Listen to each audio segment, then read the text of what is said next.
सब कुछ अच्छा चलते हुए भी ये घटना एक चूक हुई है और इससे सब दुखी है और ऐसा घटना आगे नहीं होना चाहिए।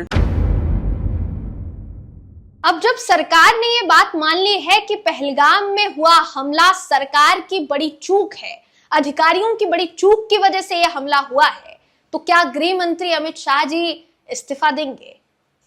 अभी तक तो इस्तीफे की बात नहीं हुई है, लेकिन कब करेंगे इस्तीफे की बात?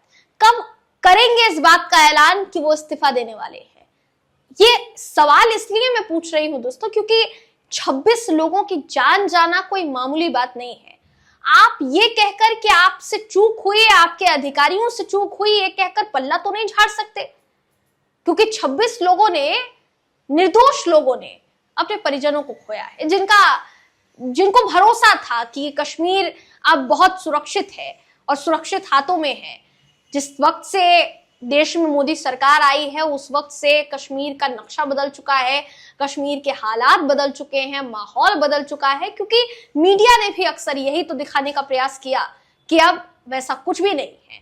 तो सवाल ये उठता है कि जिस जगह पर यह हमला हुआ उस जगह पर अगर सिक्योरिटी नहीं थी या फिर आपको इनपुट मिलने के बावजूद भी आपने कुछ नहीं किया, 2000 पर्यटकों को उनके हाल पर छोड़ दिया कि जो होता है होने दीजिए, तो आपके ऊपर कार्यवाही के तहत आपको नैतिकता के आधार पर तो कम से कम इस्तीफा दे ही देना चाहिए, नहीं? दोस्तों पूरा मामला क्या है इस खबर में मैं आपको बताऊंगी, आखिर तक इस वीडियो को आप जरूर देखिएगा। नमस्कार, मेरा नाम है जयंती झा और आप देख रहे हैं TV10 भारत। बिना देर किए आपको एक वीडियो में दिखाना चाहती हूँ दोस्तों। शुरुआत में जो जिक्र मैंने किया कि सरकार ने पहलगाम में हुए हमले को लेकर अपनी चूक स्वीकार की है, उससे जुड़ा ये वीडियो है। केंद्रीय मंत्री किरण रिजिजू क्या कह रहे हैं वीडियो में, जरा सुनिए, उसके बाद हम आगे की बात करते हैं। वीडियो देखिए आप। सब कुछ अच्छा चलते हुए भी ये घटना एक चूक हुई है और इससे सब दुखी है और ऐसा घटना आगे नहीं होना चाहिए। इसके लिए क्या क्या प्रबंधन किया गया है इसके बारे में ऑफिशियल्स अपने ब्रीफिंग में एक्सप्लेन। तो जैसा आपने वीडियो में देखा, किरण रिजिजू ये कहते हुए नजर आ रहे हैं कि सर्वदलीय बैठक हुई, सर्वदलीय बैठक में तमाम पार्टियों ने सरकार के साथ कंधे से कंधा मिलाकर चलने का निर्णय लिया है, मगर निंदा की गई और सरकार ने ये माना है कि चूक हुई है। कई चैनल्स ने ये वीडियो दिखाया मगर वीडियो डिलीट कर दिया दोस्तों। तो सवाल ये भी उठता है कि जब आप कह रहे हैं आप सच्चाई दिखाते हैं, जब आप कह रहे हैं आप पत्रकारिता को फॉलो करते हैं, जब आप कह रहे हैं कि सच दिखाना ही आपके चैनल का काम है, तो इतना बड़ा वीडियो दिखाकर डिलीट क्यों किया गया? अगर इस दावे में सच्चाई है तो कि आपने वीडियो डिलीट किया है तो देखिए, पहलगाम में जो इतना बड़ा हमला हुआ उस हमले में 26 लोगों की जानें गई दोस्तों। जितने भी पीड़ित परिवार हैं वो लगातार कह रहे हैं कि हमारे परिजनों को बेशक गोली लगी थी लेकिन काफी समय तक वो जिंदा थे।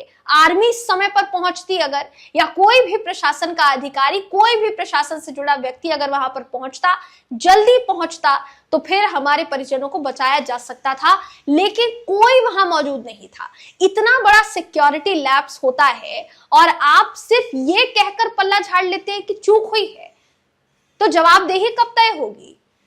प्रधानमंत्री जी इस पर कुछ नहीं बोल रहे हैं दोस्तों। सर्वदलीय बैठक हुई, सर्वदलीय बैठक में हर कोई मौजूद था सिवाय प्रधानमंत्री नरेंद्र मोदी जी के। क्या बाकी के काम इस हमले में जान गंवाने वाले उन बेकसूर लोगों की जान से या उन परिवार वालों के फिलहाल के माहौल से ज्यादा जरूरी हो गया है? क्या कोई भी काम हो सकता है क्या इतना जरूरी? क्योंकि ये देश का मसला है आज ये कोई राजनीति या सियासत या अलग अलग विचारधाराओं का मसला नहीं है, ये आज देश को एकजुट करने का मसला है। इसलिए तमाम विपक्षी दल विचारधाराएं अलग होने के बावजूद भी ये कह रहे हैं कि हम अपनी सरकार के साथ खड़े, चाहे आप कोई भी निर्णय लें पाकिस्तान की कमर तोड़ने के लिए, हम आपके साथ खड़े हैं।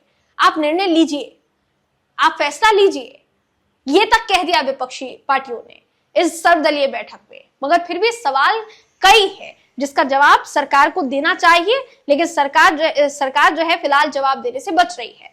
अब दीपक शर्मा ट्वीट करते हैं, इन्होंने एक अखबार का स्क्रीनशॉट शेयर किया है दोस्तों। अगर इस स्क्रीनशॉट की आप बात करेंगे तो इसमें क्या कुछ है यह आपको दीपक शर्मा के ट्वीट मात्र से पता चल जाएगा। दीपक शर्मा ट्वीट में लिखते हैं कि किस उच्च अधिकारी के कहने पर सीआरपीएफ को बैसारन पिकनिक स्पॉट से हटाया गया था। आखिर कौन था वो उच्चाधिकारी?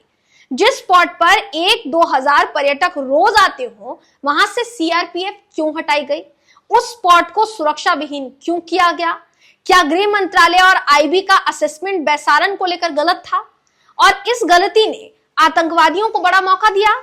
एशियन एज अखबार के 2 पत्रकारों ने इस सिलसिले में गहरी पड़ताल की है, उनकी ये रिपोर्ट जरूर पढ़नी चाहिए। उन्होंने वही रिपोर्ट, वही स्क्रीनशॉट जो है अखबार का शेयर किया है, जिसमें ये साफ साफ कहा गया है कि उच्च अधिकारी जो है उनको ये खबर अगर मिली, जैसा सरकार खुद भी कह रही है कि अधिकारियों की चूक की वजह से ये हमला हुआ, तो उस उच्च अधिकारी से इस्तीफा लिया गया क्या?